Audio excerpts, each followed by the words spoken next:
Hola, bienvenidos a Ciencia en la Cocina. ¿Habéis escuchado alguna vez la frase todo lo que comemos es química y además es tóxico? Pues es cierta. Todas las sustancias que nosotros comemos, Xavi, son químicas, proteínas, vitaminas, minerales y todas son tóxicas. Pero como decía Paracelso, el veneno está en la dosis. ¿Te acuerdas de Paracelso? Sí, hombre. Estuvimos Qué rato más bueno. Vamos, estuvimos comiendo potes con ellos, pero hace... Pues demuestra si tenía razón o no Paracelso. Yo te voy a enseñar lo que tengo aquí.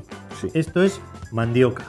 Y lo que he hecho aquí ha sido mezclarla con dos compuestos. Uno de ellos es agua de cúrcuma y el otro agua de chipirón. Bien. Los hemos juntado, hemos formado una masa muy espesa y lo hemos estirado. Lo hemos estirado y lo hemos juntado de una en una. Y hemos sacado estas láminas.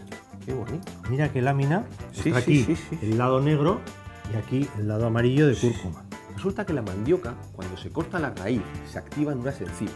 Y esas enzimas atacan unos compuestos, glucósidos. ¿Y sabes lo que ocurre? Que cuando se ataca el glucósido se libera ácido cianhídrico o cianuro de hidrógeno.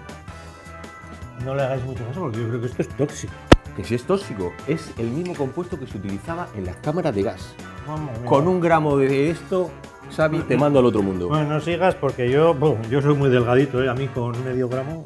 ¿Qué es lo que ocurre? Que la sémola de mandioca que nos llega a nosotros ya ha sido tratada previamente de forma que se han rebajado muchísimo los niveles de ácido cianhídrico y estamos absolutamente seguros de que no existe ningún riesgo. O sea que tranquilidad. A mí, aclárame, ¿comemos o no comemos? Comamos. Comamos, venga. Fijaros cómo ¿Sabes ha que la quedado? cúrcuma se está utilizando para diseñar nuevos fármacos contra el Alzheimer? Y esto... ¿Podemos comerlo?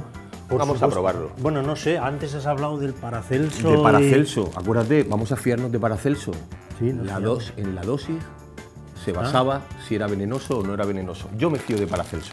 Sí, pues venga, vamos a fiar. Si no volvemos en el siguiente programa, no se fíen de Paracelso. Ya que te lo voy a rellenar Sí. de queso, ¿eh? Rellena. Y voy a meter ahí la dosis. Esta Tú de primero. No. Venga, a la vez.